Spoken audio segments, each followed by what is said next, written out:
Discovery's 4 computers now have primary control of critical vehicle functions. All right, everyone, welcome to today's ASRG webinar. But before we get started, I'd like to tell you a little bit about ASRG and get some of the legal stuff out of the way. ASRG is a non-profit organization founded to support the development of the automotive security industry. We have developed a platform and a community to share knowledge, communicate through networks, and to build value with collaboration.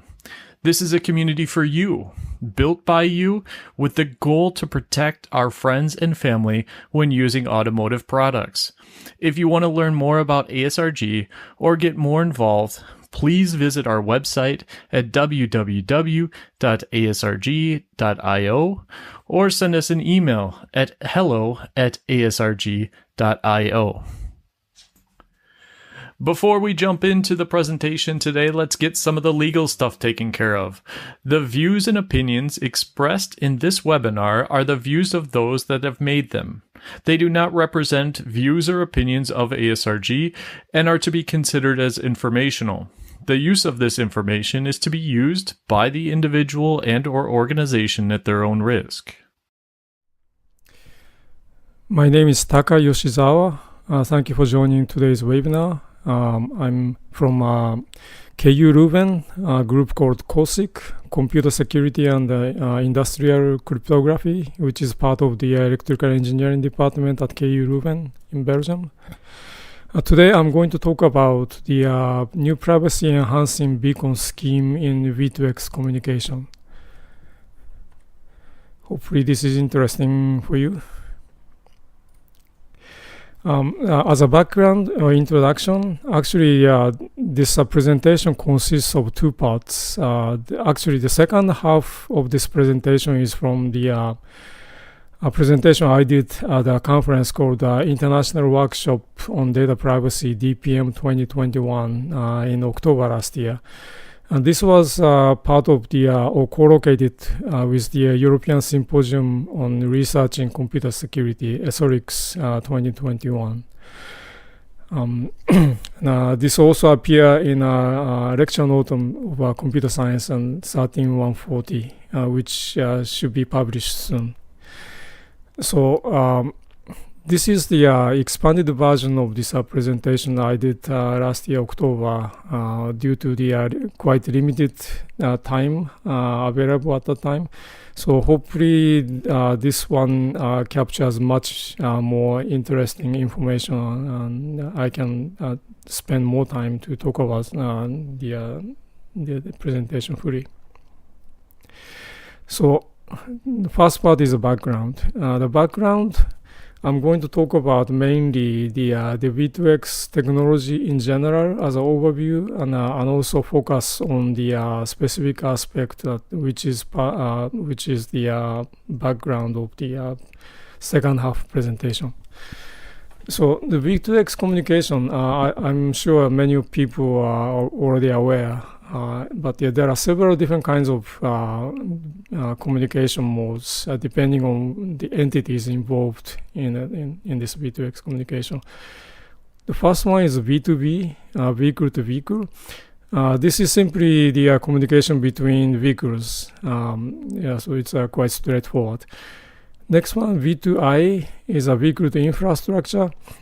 The infrastructure could be basically anything. It can be any fixed objects or infrastructure on the roadside, things such as traffic lights or street lights or lampposts, or in the case of a highway, it could be something like overhead objects, like bridges or things like that.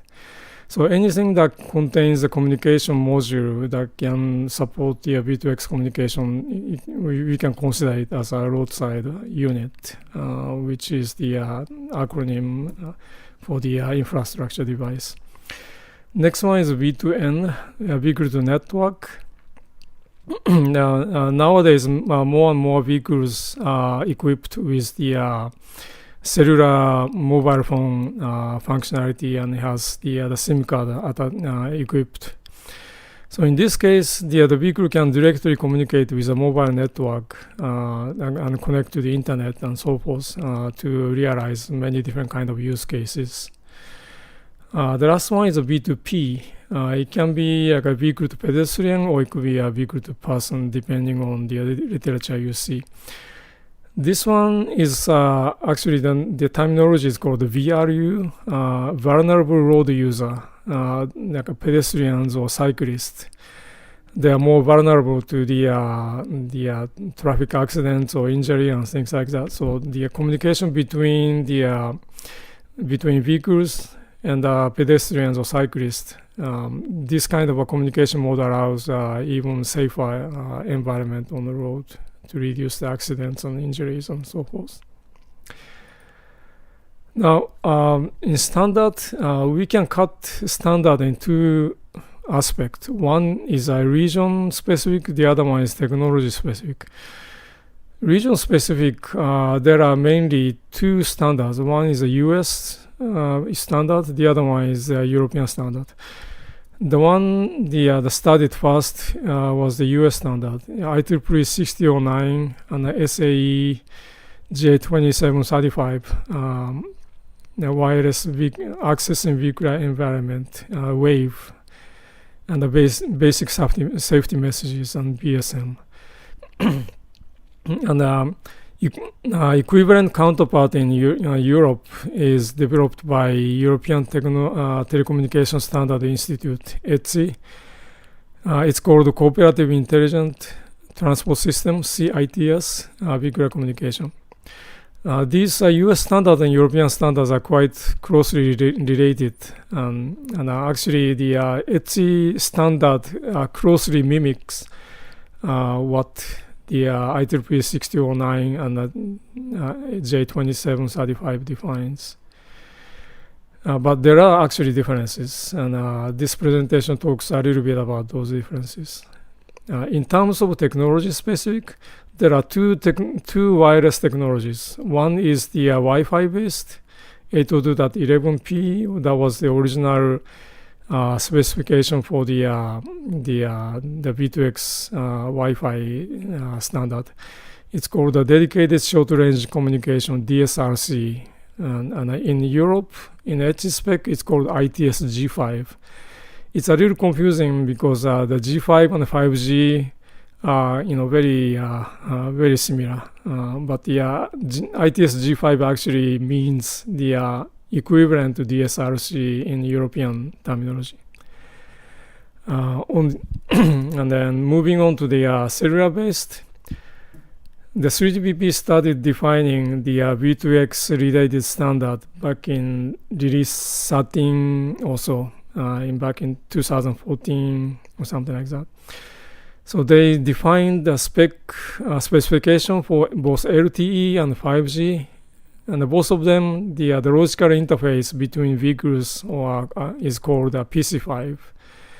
In the RAN spec, it's called sidelink, but they refer to the same thing.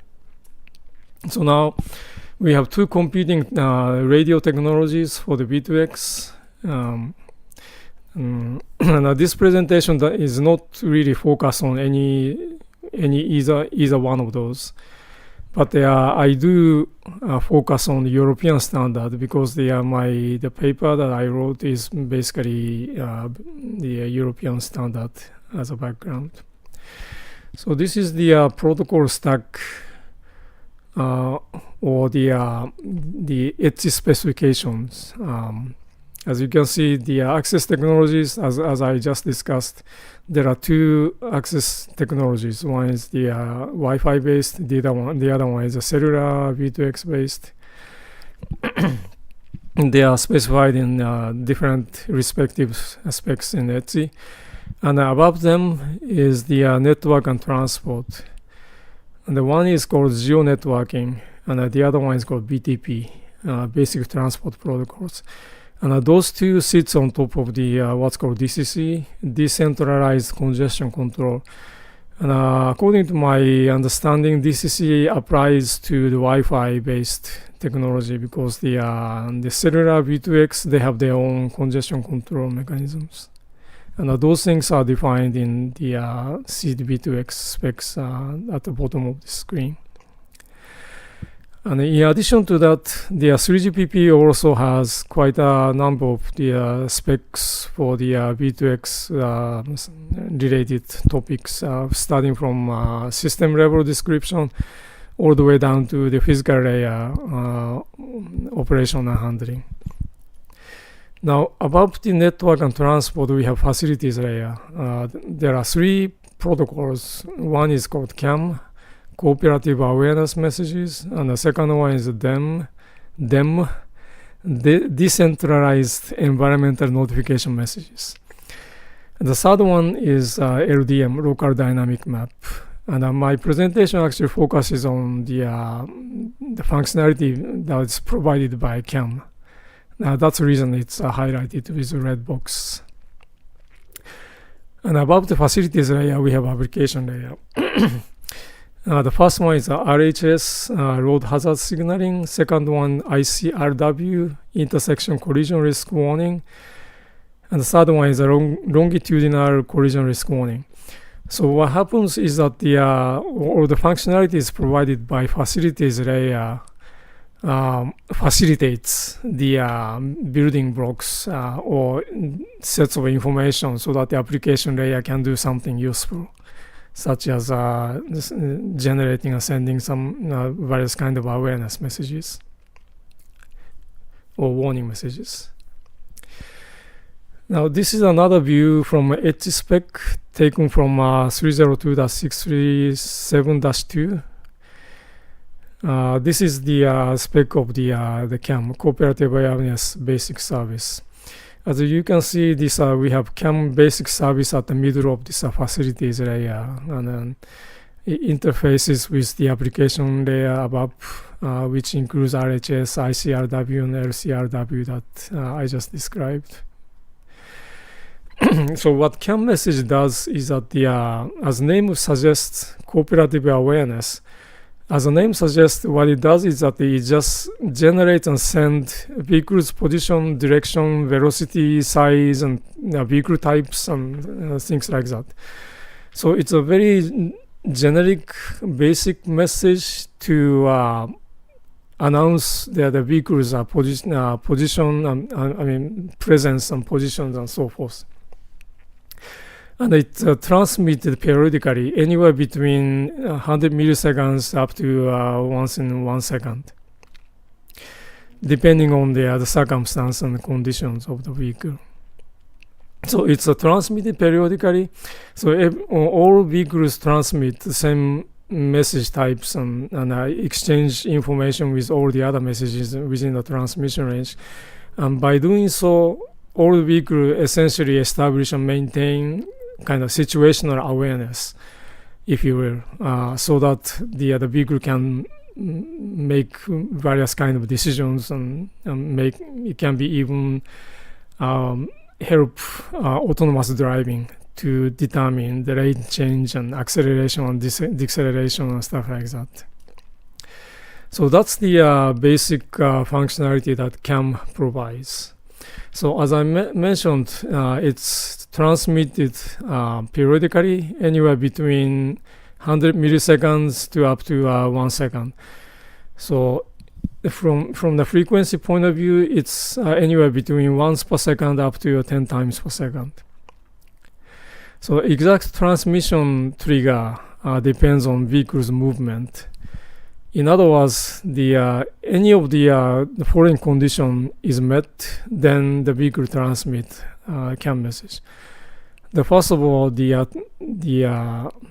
timing of the CAM message, it has to be like at least 100 milliseconds from the last CAM transmission message, and then direction change over more than 4 degrees, or distance changes of more than 4 meters, or speed change of more than 0.5 meter per second. So any of these condition is met, then vehicle transmit the CAM message. Now this TGen CAM DCC, as I mentioned previously, this DCC, decentralized congestion control, this is only applicable to the Wi-Fi based the physical layer access method.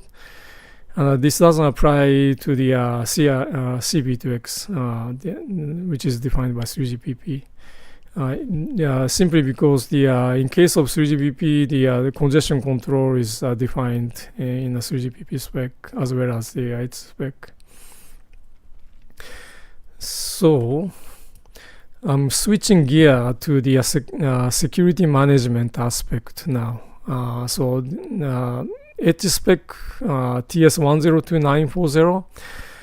This one gives the overall architecture view of the security management, specifically the certificate management system. What happens is that the vehicle communication, they use certificate, PKI-based digital certificate. Vehicle use certificates to sign messages and then attach signatures along with the messages like CAN messages. By doing so, the receiving vehicles can verify the message by using the signatures that attach to the message itself, as well as the certificate, public key embedded in a certificate. In H terminology, the certificate is called authorization ticket, AT, specifically for the pseudonym certificate.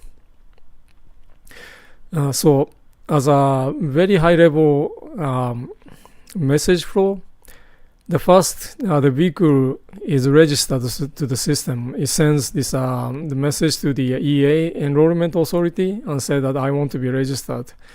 And the EA checks the the permanent ID of the vehicle called the canonical ID. And then if it's valid, then enrollment authority sends back enrollment credential, EC.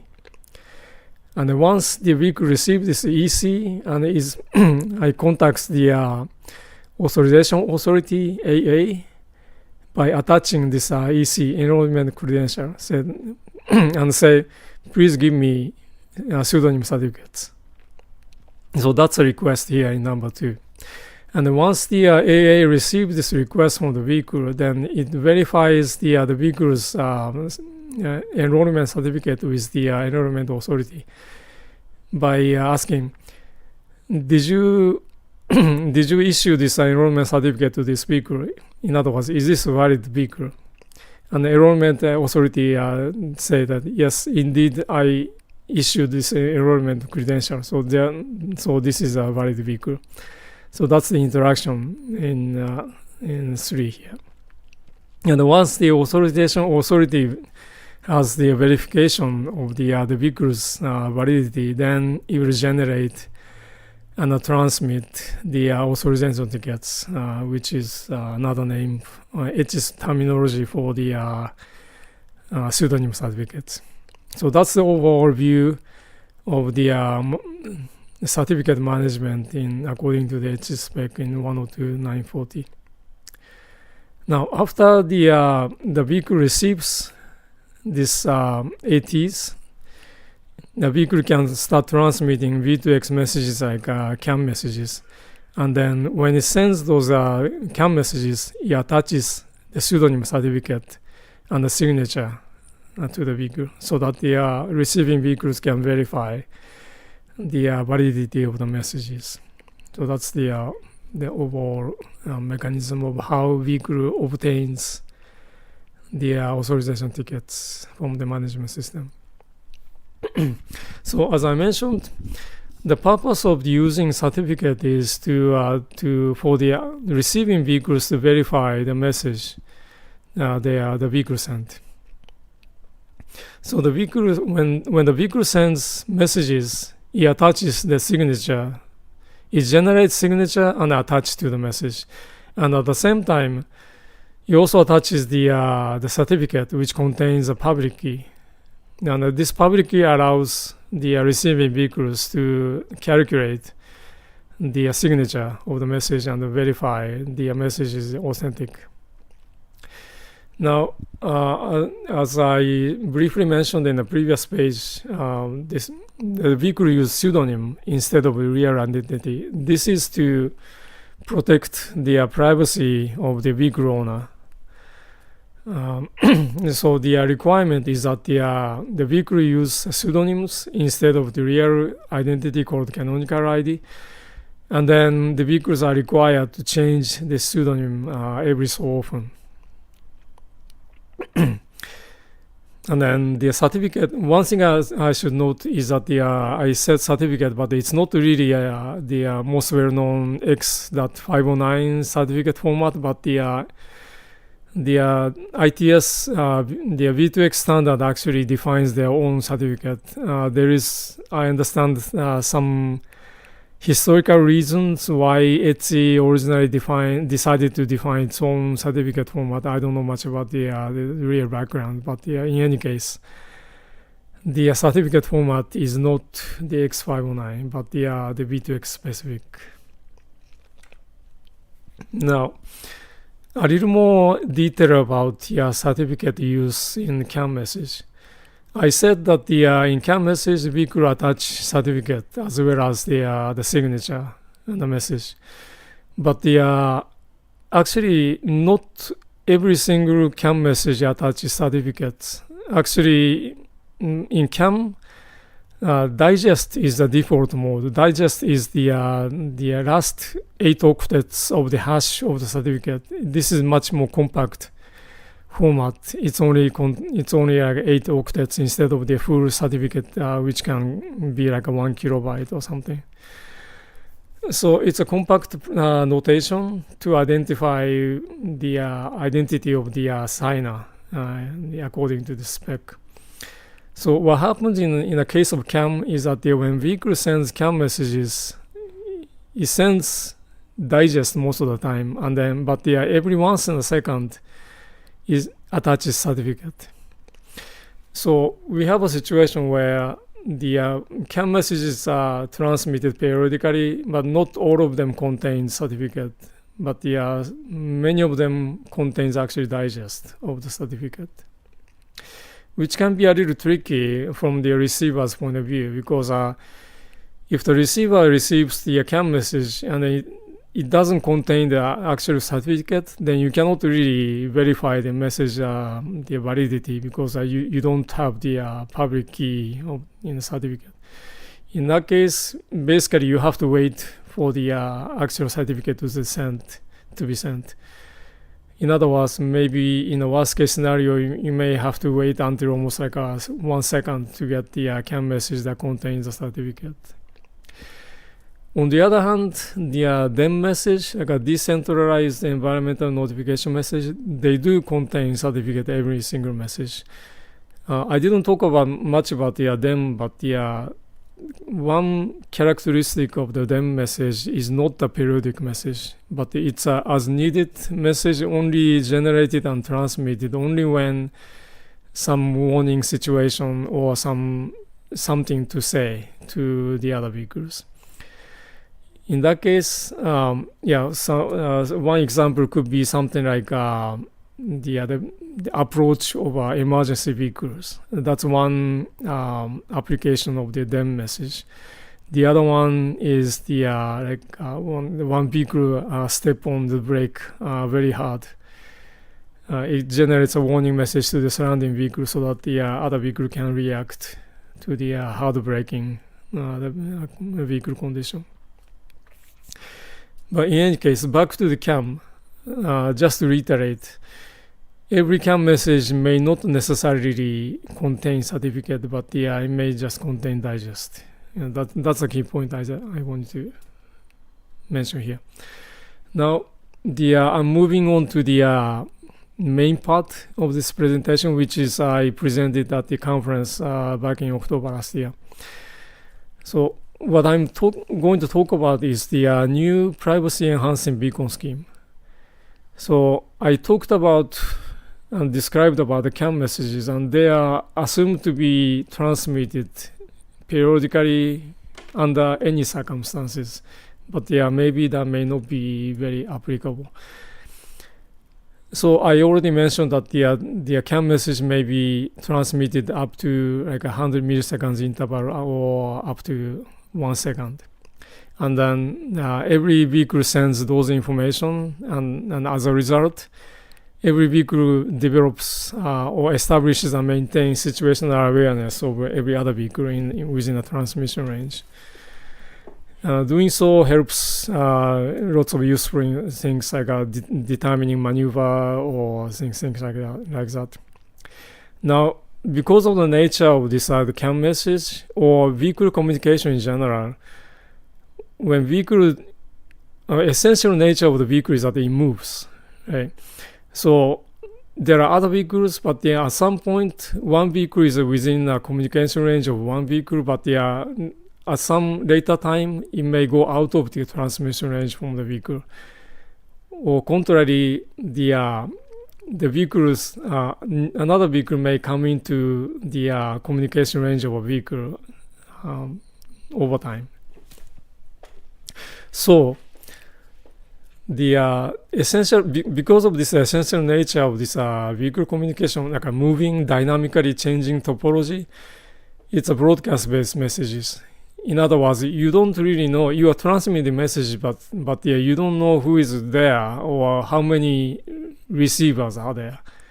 So you don't really know, or you don't really care how many vehicles are there or which vehicles are there. You just send out and blast out or the broadcast message. And because of that, there is no confidentiality protection. There is no encryption because there's really no efficient way to distribute and maintain and update encryption keys in this kind of a dynamically changing environment. So there's no encryption. Everything is sent in clear. That also implies that anybody can receive and analyze all these messages, including some adversaries also. So that's the reason that for privacy protection point of view, the standard requires that you have to use pseudonyms instead of the real identity. Now, the standard, based on my understanding, the underlying assumption of the CAN operation is that the vehicles continuously transmit CAN messages all the time, up to like 100 milliseconds or 1 second. But my contention, here's basically the most important page of my presentation probably. This continuous transmission of CAN message may not be necessary or may not make sense depending on the situation. You may find yourself in an environment where the vehicles are driven in a very different circumstances, such as like a location, big cities or rural areas or small towns, or very high traffic, very heavily congested traffic, or very low traffic. Or you may be driving during the daytime or in the middle of the night, like 3 a.m. in the morning. Depending on these circumstances, maybe there are lots of cars around you, or maybe there is none. If there is no cars around, then I would say that CAN transmission does not make a lot of sense. In the end, what the CAN transmission try to achieve is to establish or maintain the awareness of other surrounding vehicles. But if there is no other vehicles around you, then there's really no point of continuously transmitting CAN message. That's really my essential the assertion or contention here. So it's not only useless, but also it can be potentially dangerous because, as I mentioned, this CAN message is a broadcast message. It's unencrypted. It's sent in clear. Anybody can receive and anybody can analyze those messages as long as you know the message format according to the H spec. So if there is a passive observer on the roadside, he can receive the CAN message that passes by on an empty street and then capture this data which contain the vehicle-specific information. So now, what if there is no vehicles around? Are we blindly volunteering potentially privacy-related information to somebody out there who is just passively collecting data? It doesn't look to be a very good idea. So that was the main motivation of my new beacon theme. So this is essentially the idea of the beacon scheme. The beacon scheme, so I have a very simple diagram here, state transition diagram. I have a beacon mode and CAN mode. I switch between these two modes depending on which situation I am in. If there are enough vehicles around me, then I switch to CAN mode and then just transmit CAN messages just as the spec says. But on the other hand, if there's no vehicle around, then there's no point in sending CAN messages, and so I switch to beacon mode. Beacon mode doesn't contain any vehicle unique information. Essentially, I'm just saying, I am here, but nothing else. Even I am not really saying who I am or what I am or what kind of characteristic I have. This is really a fixed information that has no unique information per vehicle. Then if I see enough vehicles around me, then I switch to CAN mode. And then if there is not enough vehicle around me, then I switch back to CAN mode. So I think there are quite a bit of benefit. One benefit is that the CAN messages are sent only when it is really necessary and appropriate. In other words, if it's like a 3 a.m. in the morning, you are driving on the local rural area, like a countryside, and there's nobody around you, then there's no reason to send CAN message. And I only send CAN message only when there are vehicles around, actually. By doing so, sending beacon messages instead, then I prevent volunteering my potentially privacy-related information to potential passive observers. The other benefit is that the beacon processing is really simple, simpler than regular CAN mode processing in both transmission and reception side. It's because it doesn't contain any vehicle-specific information, it doesn't contain any dynamic information, it doesn't contain any position information or acceleration change and direction change and so forth. Only static information, so it's extremely simple. But the immediate issue of doing this the beacon mode is that because it's a static information sent in clear, so anybody can send, even like the adversary can send or just receive the real beacon message and just replay and prevent and pose like the real vehicle, even if it's not a real vehicle. So in that case, how to prevent the fake beacon messages sent by some fake vehicles? So that's the obvious challenge here. So to manage this kind of situation, I'm introducing this kind of a mechanism here. So I have beacon mode and CAN mode. I want to switch between back and forth depending on my immediate environment and how many vehicles are there. Now I start off with the beacon mode by default, and then I monitor my surrounding area. I also send beacon mode every so often, like every once in a second or every once in 5-10 seconds, or depending on how sparse your immediate area is. But at the same time, I also listen to the communication channel to see how many vehicles are there. It can be the CAN messages that you receive from other vehicle, or it can be beacon messages from other vehicles. If there are already enough CAN messages to indicate that there are already enough critical mass to switch to CAN mode, then I can immediately switch to the CAN mode here in this arrow in the middle.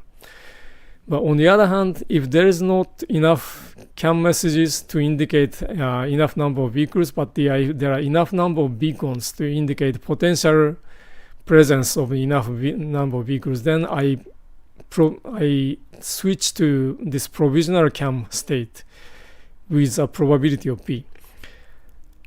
So it's kind of like tossing a coin. It's a very biased coin. P is not exactly 0.5, but it can be like a 0.9 or 0.1, or it can be high or low.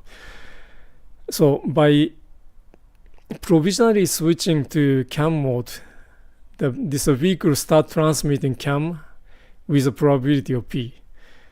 And all the other vehicles does the same. So if other vehicles see enough number of the beacon messages, then they also provisionally switch to the CAM mode with a probability P. By doing so, it gives opportunity for other vehicles to detect your presence, or you can detect other vehicles' presence. I think this is clear. But now the trick is that how you determine this p-value. If the p-value is too high, there are some pros and cons in both high p-value or low p-value. Obviously, the pros of the higher p-value is that you can accurately reflect or represent the actual number of the vehicle presence, which is good. Obviously, that you can actually detect the real number of vehicles quite accurately. But on the other hand, if the P is high, then it's more susceptible to the fake beacons. If there are fake beacons to pose like a real vehicle, then if the P is high, then many more vehicles provisionally switch to CAM, which is kind of not good, right? So there are pros and cons on high p-value, but also there are pros and cons on low p-value. If the p is really small, then it's resistant to fake beacons, which is good. But the con is that you are underrepresenting the real presence of the vehicle. In other words, if let's say I said I need to see 10 vehicles to say there are enough vehicles to switch to CAM mode. And if the p-value is low, then there are many more vehicles required to reach this the 10 vehicle. I hope this is clear. So you need to find a good balance between the high and p-value, high and low p-value, so that you don't become like a victim of the fake beacons, but at the same time you don't want to underrepresent the actual vehicle presence. So that was really the idea of this beacon scheme. So what I did was that I did a simulation based on the real traffic data I found on the TomTom website. This TomTom website contains traffic data, traffic density data from many different the cities in the world, and I found one in Brussels from 2019. And this percentage number represents the traffic density on the road, and from Monday to Sunday, and then starting from midnight to the next midnight. So as you can see, from 7 a.m. until 10 a.m. Traffic density gets high, and also it gets high in the late afternoon, 4 p.m., 5 p.m. So it's a typical commuting scenario, I would say. It's probably more or less similar in any place, any city. Doesn't matter if it's a big city or small city. This trend is more or less similar. So I took this data, and then I also took 10% of this traffic density to simulate the small cities. I used 4 different kind of a p-value, like a 30%, 0.3 up to 0.9. And then I also changed the different kind of threshold value. This is the number of the critical mass I need to see to switch from beacon to CAM mode, and so forth. So in other words, if I say threshold is 7, then I'm saying that I need to see at least minimum 7 vehicles around me in order for me to switch to a CAM mode. In other words, if the number of vehicles around me goes down below 7, then I say there's not enough vehicle and I switch back to vehicle mode. So that's the idea. So this is the result of the simulation in large city on weekdays. And 4 different p-values, p of 0.9, 0.7, 0.5, and 0.3. And as you can see, it's a typical scenario where during the daytime, so in each of these figures, x-axis represents the from midnight to the next midnight, and then y-axis represents the CAM usage percentage. So it shows that how much reduction of the CAM transmission is achieved by using this beacon scheme. So as you can see, in p equals 0.9.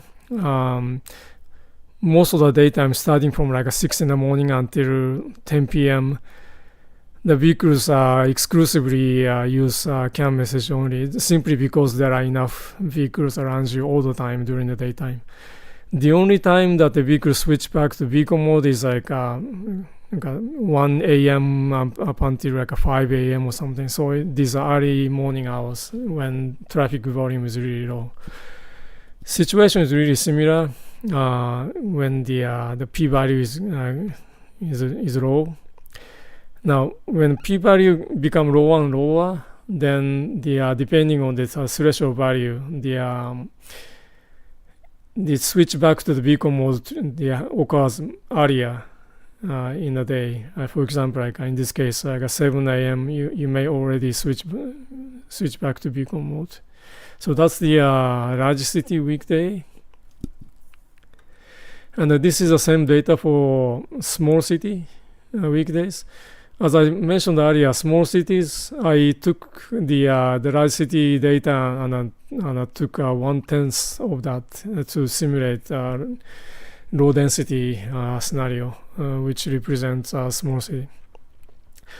And as you can see, during the daytime, there are enough, or I should say, there are conditions that's low enough to switch back to beacon mode during the day. In the case like 0.9, starting from like 10 a.m. until 2 p.m. or 3 p.m., depending on the threshold, traffic volume goes down enough to switch back to vehicle mode. And as the p-value goes lower, this condition is pronounced even more. So in like a p3, most of the time the vehicle spends transmitting transmitting beacon, and then only under certain circumstances, like a limited circumstances, you transmit CAM. So this is really representative of the rural area, late night conditions. So when you don't really need to transmit CAM, then you don't. You just transmit the beacon messages. So that's really the result of this simulation of this beacon scheme. So this is another representation in large city weekdays. This one is showing that how much percentage of the CAM usage is reduced up to 60%. So in other words, 40% of the CAM usage is suppressed, depending on the situation, because of the use of this the beacon scheme. And in a small city, the reduction is even more, as you probably expect. Also, depending on the threshold, the reduction of the CAM message goes down really low.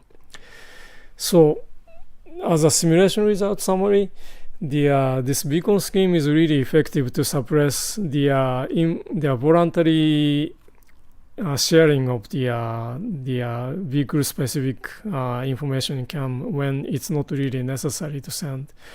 And those conditions are like small cities and small towns and rural areas or maybe quite residential areas, or late at night like 2 a.m. or 3 a.m. in the morning when you are on the only vehicle on the road.